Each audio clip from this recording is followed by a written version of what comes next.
When we moved out to our first farm, my oldest daughter was about 5 years old, and she really wanted something. She grew up in the city up until that point, and she had her sights set on a horse. We looked around for a little while, a couple years. We ended up finding one, and his name was White Lightning. He was a beautiful white gelding, and she really adored him.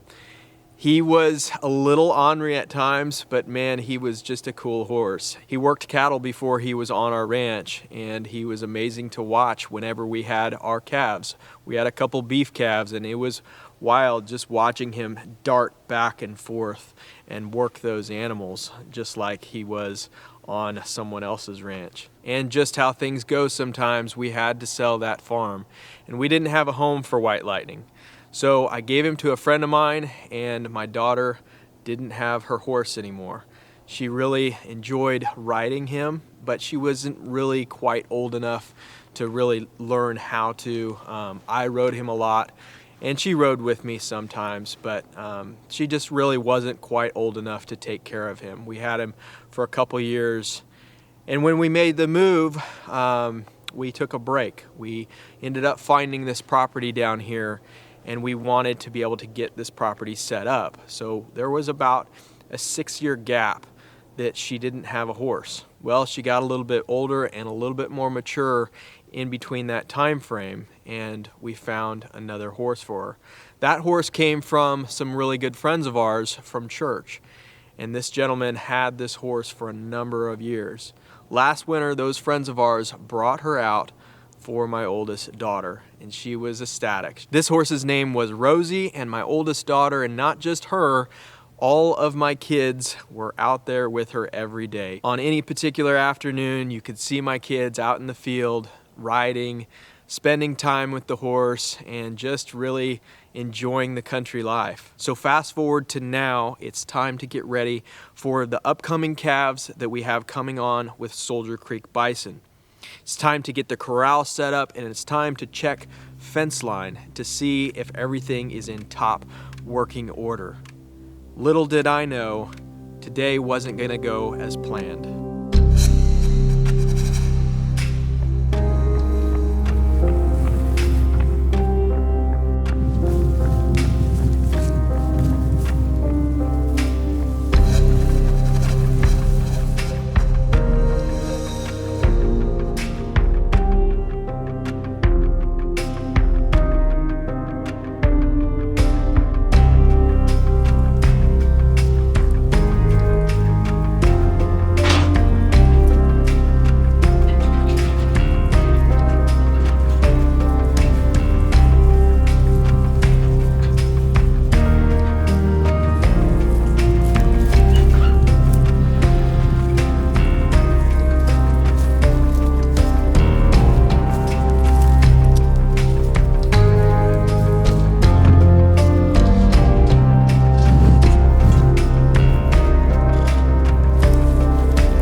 Got rid of my tractor that has all the hydraulics on it last year.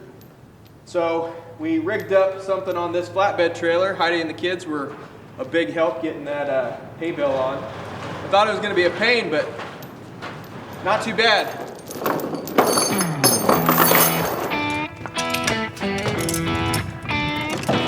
I don't think that's something I want to set up every time though.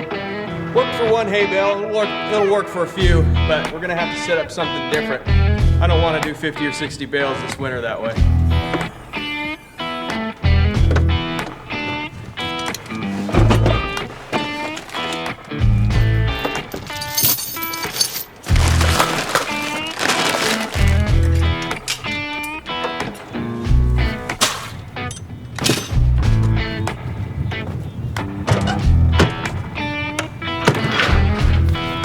Let's go get some fence work done.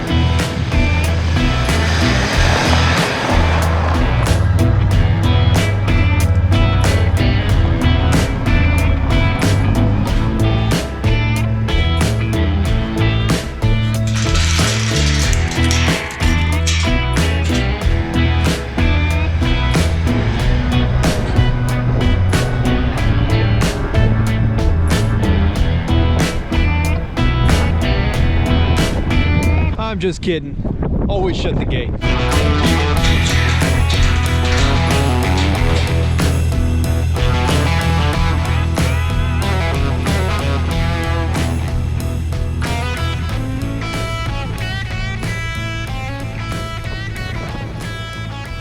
are you guys doing?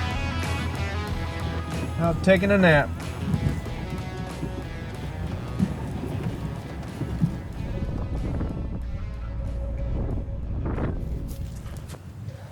We got our first repair out by the road.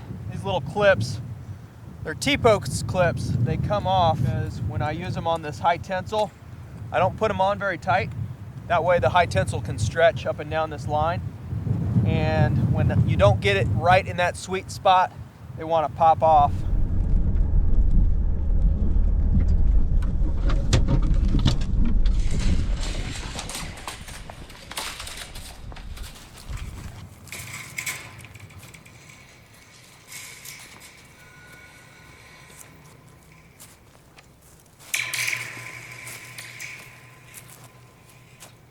Before we repair this line, we need to take out this rapid wire tightener, they call it. At least we need to loosen the wire up. That way we give ourselves some slack to repair that wire, and then we'll come back to this and tighten it back up after we're done.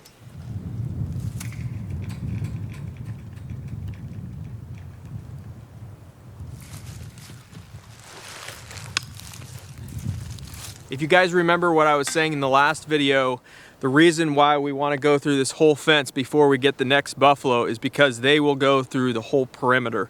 So I actually knew about this broken wire. This broke last week. One of the reasons why it breaks is this high tensile.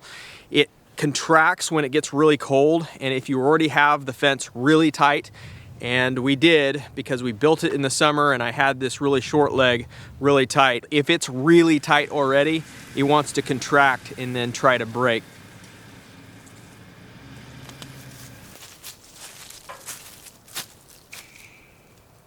Well, I'm not sure what's going on here.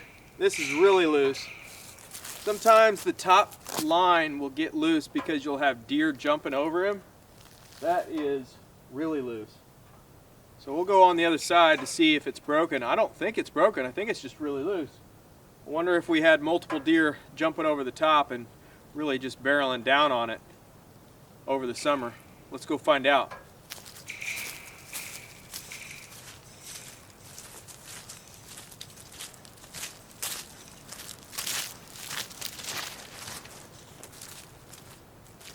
Well, it's not broken, so we'll just retighten it. I guess we must just have deer going over it. If you can't tell, it's cold today by the scarf. It's a little brisk. Winter feels like it's set in.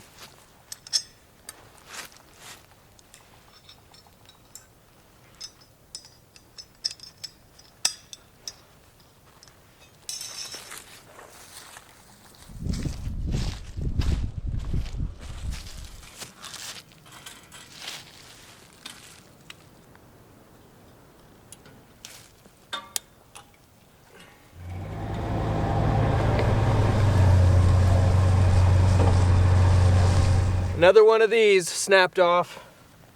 They're not too bad of a problem, but especially because they're the ground wire that's holding on to them. I just got them a little too loose in some spots, that's all. Just got to make sure whenever we repair them, they get repaired correctly, so we're not redoing our work later.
Couple more of the clips broken.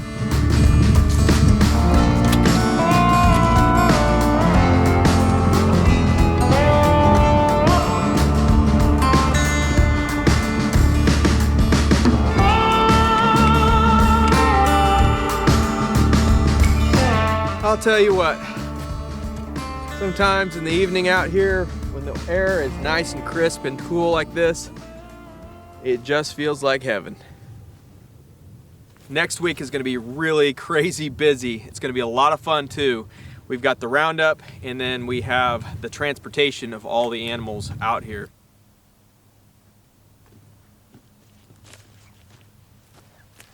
I have not seen this many wires and insulators broken at once. It's just been all over the place today. I'm really glad I checked the fence today before we got the animals. I think it's because of this cold snap we had. Some of the fence was too tight, and that's why some of those wires broke. I know that's the reason. But then the insulators must just be junk material, I guess, and it just got too cold and brittle. Let's go see if we have any more.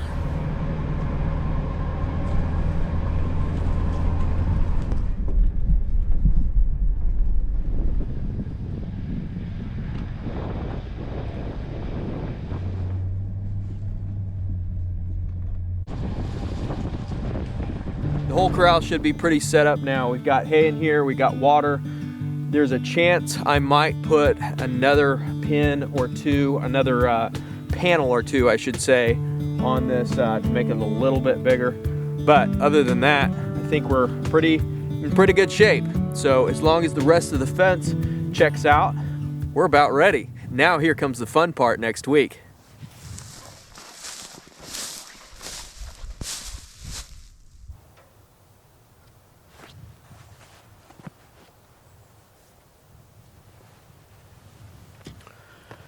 Well, sometimes life just doesn't seem fair. But then again, sometimes we all have a good run. As I was driving around the field, I didn't say anything, but I noticed that my daughter's horse, Rosie, couldn't find her. So I did a second pass to see if I could find her. One suspicion I had was that wire that we tightened up over there was really loose, and I was crossing my fingers hoping that she didn't jump it and try to get out. She was 39 years old last year, so she would have been 40 this year, and I just drove up on her. So the hard thing now for me is going to be going up and telling my daughter, my oldest daughter, she's going to be heartbroken, but that's life. She was starting to go downhill, and we suspected it a little bit that it probably wasn't going to be too far from now, because she started losing weight, and alfalfa and feed and medication and wormer was not taking any effect. So she finally met her end. She was a really nice horse, and the first time we brought her onto the ranch last year, we actually made a video on her. She was a really kind of a sweetheart. Some really good friends of ours gave her to my oldest daughter because she missed her first horse, and she was a really, really good horse. So kind of one of those things that's honestly a little hard to film. I think you guys can understand. You know, I think that animals have their place and humans have their place, but it's always a little bit hard when you have a companion like that, especially to your oldest daughter. I think we'll end there. Sorry to leave you not on a happy note, but looking back, thinking about it, next weekend we're going to be bringing on a whole bunch of calves. And so as one life dies, more new life begins. She had a good run. The hardest thing, like I said, is just going to be breaking the news to my daughter. I just want to say my parenting 2 cents for today. My wife and I have always tried to be honest with our kids and not try to sugarcoat things. Obviously be gentle with things, something like this. But the temptation is there. You know, the temptation is there to say she ran away or different things like that to try to guard their hearts. And that's hard, but eventually they're going to see life how it truly is, and they need to learn when they're young. And so unfortunately that means I've backed myself into a corner where I can't get out of this easily. So when I get up to the house, I'm gonna have to tell her what happened, and yeah, it's just gonna be hard. You know, that's kind of one of the interesting things about filming our ranch. You know, there's good days and there's bad days. Sometimes you just don't feel like filming, and I would say that that is one of these days. But also, that's life, you know? There's good days and there's bad days on the ranch, and we want to be able to convey that to you guys, and we want to be able to paint a true picture. Sometimes life isn't always just roses out here. It is tragic and can be tragic, but you also can see the beauty in things too. She lived a long life, and new life springs up from what life has been given. Next week, we'll have a more uplifting video, I promise. Thanks for watching, guys. We'll see you next time.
I think she wants to get out and ride.